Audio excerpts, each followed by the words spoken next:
So what do we know about Telford? It's a relatively new town, it's not even 60 years old yet.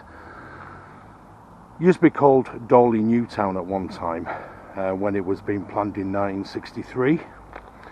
And it was meant to take 50,000 people initially from the West Midlands conurbation, then another 50,000 in 1968, and that's when they changed the name and named it after Thomas Telford, the civil engineer. In 2015, the Home Office said that Telford had the highest rate of minor exploitation cases. When we say minor, minors, as in young people, children, in any town or city in the UK. Let me just repeat that. In 2015, the Home Office said that this town, that hasn't even got a population of 170,000, had the highest rate of exploitation cases against minors in any town or city in the UK. Now then, a lot of the crimes were reported, but the victims, the children, were badly let down by the authorities, the agencies.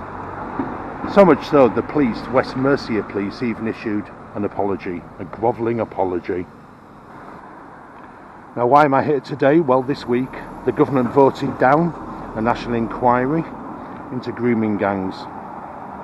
And even Andy Burnham, the Labour Mayor for Manchester, he's called for a limited national inquiry, saying that the scope he commissioned in Oldham, it just didn't have the same legal powers as a national inquiry would have done. So I've come to a rather charming market town, very small, and about 6,000 population, by the name of Wem, W-E-M. Now it's 9 miles away from Shrewsbury, 9 miles away from Whitchurch as well, so gives you an idea of where it is in the world. And it really is one of these jigsaw box picture postcard places, very charming. If you won the lottery or had a successful business nearby, you may consider moving here. But why have I come here? Well, just recently, all over the news, has been the vote in Parliament against a public inquiry into grooming gangs across the UK. Now, I'm going to do a little bit of housekeeping because there's certain words that I probably can't say in full on this platform, so I'll give you a little bit of a key, a bit of an index now. So when I mention the R word, obviously I'm referring to that awful word that rhymes with tape, begins with the letter R. And when I mention CSE, it's not the old exam. What it actually refers to is child, something beginning with S and then exploitation. I think you can put the middle word in. So I'll refer to that. Now, when I was watching a series of short films called the R Word of Britain, that was presented by Tommy Robinson, he actually featured prominently a restaurant in this sleepy village, which I'm going to show you the building of now. Now, I've had a look on the gov.uk website,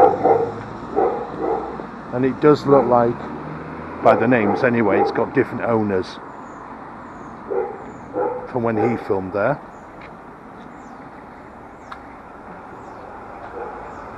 So I'll try and be quite subtle when I'm filming it, because obviously I don't want to affect the replacement business, so that's not fair on them.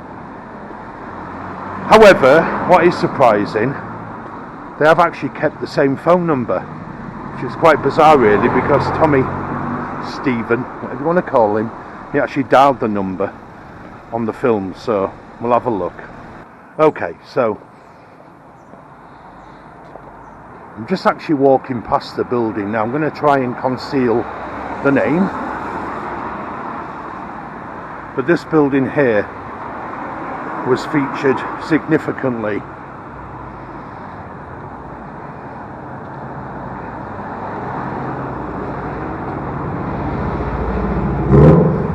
Okay, so I'm not going to go too much into what happened in Tommy's film. What I'll do, I'll put the link in at the bottom in the description so you can have a look at it. There's a number of different episodes, so I'll put the link to the playlist so you can watch it yourself. It's quite interesting. However, what I will say is there's an allegation made by one of the victims that she thought one of the working age males who worked there at that restaurant I've just shown you was her boyfriend. He was in his 30s at the time, and she was obviously of school age because he used to pick her up from school and take her there, and terrible things happened, and you can have a look at that on Tommy's film. So I just wanted to show that first, and the reason why I'm showing that is that we never know what's around the corner, do we? And what's happening behind closed doors. It's not an inner city area. It's a sleepy market town in Shropshire. Very nice one. It's got this dark secret to it, or it did have until it was outed. So there we are. Never judge a book by the cover. Okay, so I've come to another sleepy market town, a little bit bigger than Wem, but it's called Wellington.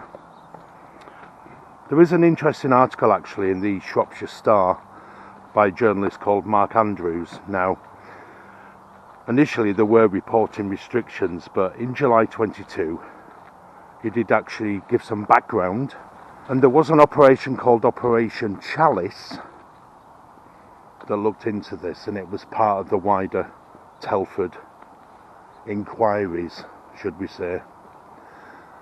Now, I'll just whiz round. So these flats here that I've just shown you, some are actually used as brothels with children in them, which makes me sick to the stomach thinking about it.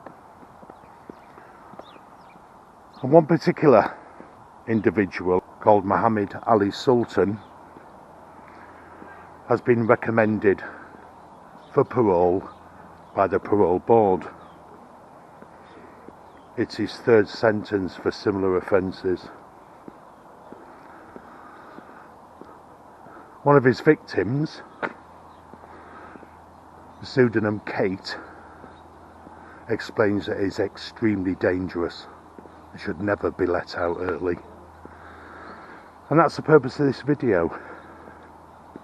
Is the British justice system simply too soft on criminals?